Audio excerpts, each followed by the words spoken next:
Deep in the Amazon rainforest, tribes across Brazil, Bolivia, and Peru describe the same creature independently, with no contact between them. A massive, hairy giant that walked upright. It toppled trees with its bare hands. Arrows bounced off its body. Its footprints were the size of a canoe. Its scream could stun a man from a distance. And it had a second mouth on its stomach, a mouth that breathed a toxic, paralyzing odor. They called it the Mapinguari.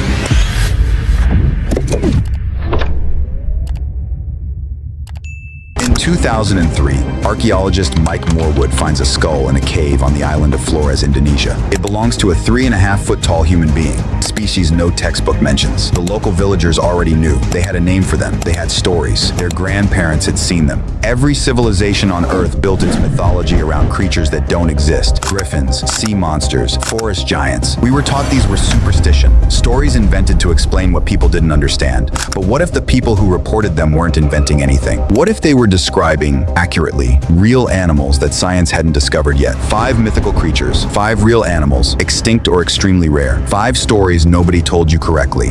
And the one at number 1 left behind a detail so specific, so biologically precise, that it survived 10,000 years of oral tradition without changing. Scythian gold miners working the edges of the Gobi Desert reported the same creature for centuries. A beast with the body of a lion and the head of an eagle. 4 legs, enormous beak, wings folded against its back. They said it guarded nests of gold. They said it attacked anyone who came near. The ancient Greeks adopted the creature and named it the Griffin, and it became one of the most recognized mythical creatures in human history. The earliest Griffin reports trace to the 7th century BCE. Aristeas of Proconnesus, a Greek traveler, recorded Scythian accounts of gold-guarding beasts near the Altai Mountains. The descriptions were consistent across centuries. Beaked, 4-legged, winged, aggressive. In 2000, folklorist Adrian Mayer published the first fossil hunters, and the Griffin myth collapsed into biology. Protoceratops, a 4-legged, beaked dinosaur, left fossils scattered across the Gobi Desert in enormous concentrations. Its elongated shoulder blades looked exactly like folded wings. Its beak matched every description of the eagle's head. The gold miners had been walking through dinosaur graveyards. They had no concept of fossils, no concept of extinction. Therefore, they reported what they saw, and what they saw was a real animal, dead for 75 million years. The fossil beds where Scythian miners found Protoceratops bones are still there today. The gold deposits in the dinosaur graveyards occupy the same geological formations. The miners weren't wrong.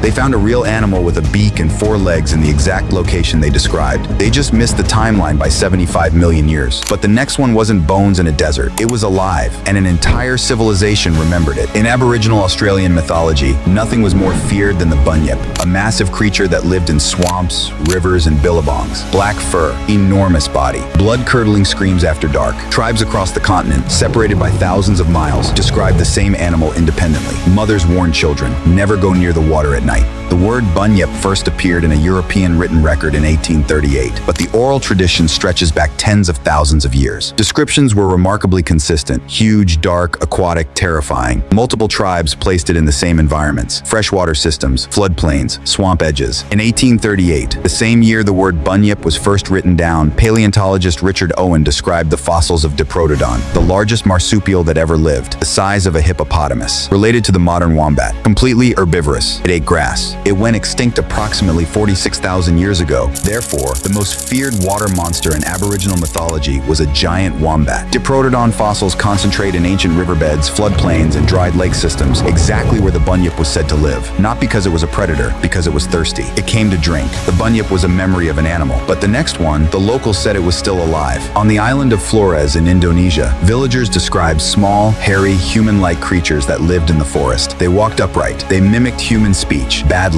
like parrots. They stole food from villages at night. They stood barely waist-high to an adult. The locals called them Ebu Gogo, grandmother who eats anything. And the elders didn't speak about them like myths. They spoke about them like neighbors. Oral accounts from Flores placed the Ebu Gogo in specific caves and forest regions. Elders said their grandparents, not distant ancestors' grandparents, had seen them. Some accounts described villages driving them out. Others described coexistence. The descriptions were biologically specific: small, upright, hairy, human-shaped, with flat foreheads and long arms. In 2003, Australian archaeologist Mike Morwood opened a cave called Liang Bua on Flores and found the skeleton of a previously unknown human species, Homo floresiensis, 3.5 feet tall, small brain, but they made stone tools. They hunted. They used fire. Scientists nicknamed them hobbits. The locals didn't need a nickname. They already had a name. When researchers showed Homo floresiensis reconstructions to local elders, the response was immediate. Yes, that's the Ebu Gogo. The descriptions matched. Short, upright, flat-faced, hairy, living in caves. Therefore, the myth of the Ebu Gogo may not have been a myth at all. Somewhere on this planet, an entire species of human being lived and died, and the only record of their existence was a story that nobody believed. The Ebu Gogo was hiding in a cave, but the next creature was hiding somewhere no one could reach, the bottom of the ocean. Norse sailors called it the Kraken.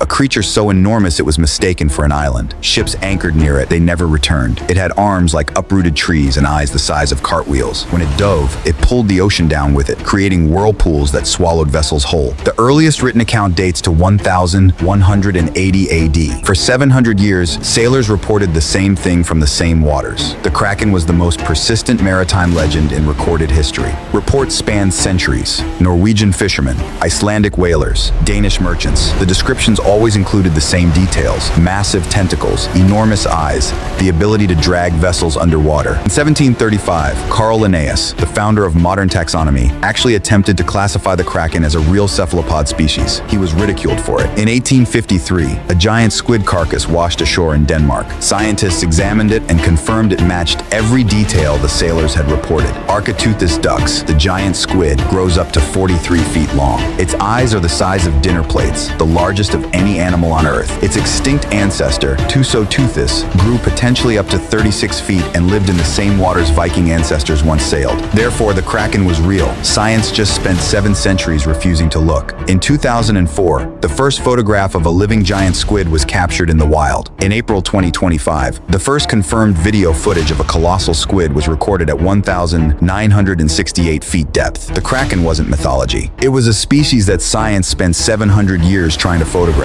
Linnaeus tried to tell them in 1735. He was right. The ocean is 36,000 feet deep. We've photographed 2 species, but nothing on this list compares to number 1. Because this creature left behind one detail that no myth should be able to preserve, and it did. Deep in the Amazon rainforest, tribes across Brazil, Bolivia, and Peru described the same creature independently, with no contact between them. A massive, hairy giant that walked upright. It toppled trees with its bare hands. Arrows bounced off its body. Its footprints were the size of a canoe. Its scream could stun a man from a distance, and it had a second mouth on its stomach, a mouth that breathed a toxic, paralyzing odor.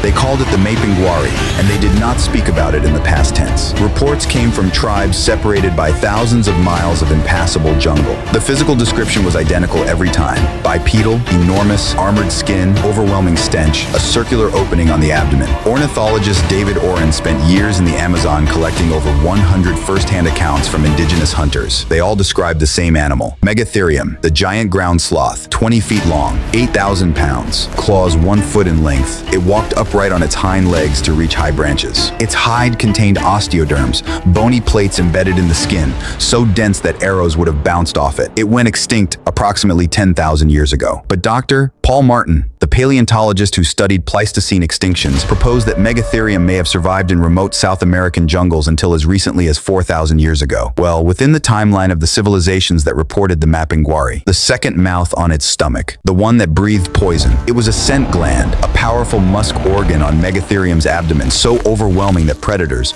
including early humans, physically retreated from it. The tribes who encountered it didn't understand what they were smelling. Therefore, they described it with the only framework they had: a mouth. The scent became breath. The gland became a weapon. A biological function became supernatural horror. What does that tell you about the other stories we stopped believing? Over 99% of every species that ever lived on this planet went extinct before modern science existed to identify them. Which one shocked you most? Drop the number below. Subscribe to The Rare. Every week, the story behind the story. Next week, 5 sounds recorded in nature that science still cannot explain. The ocean made one of them. Nobody knows what the other 4 are.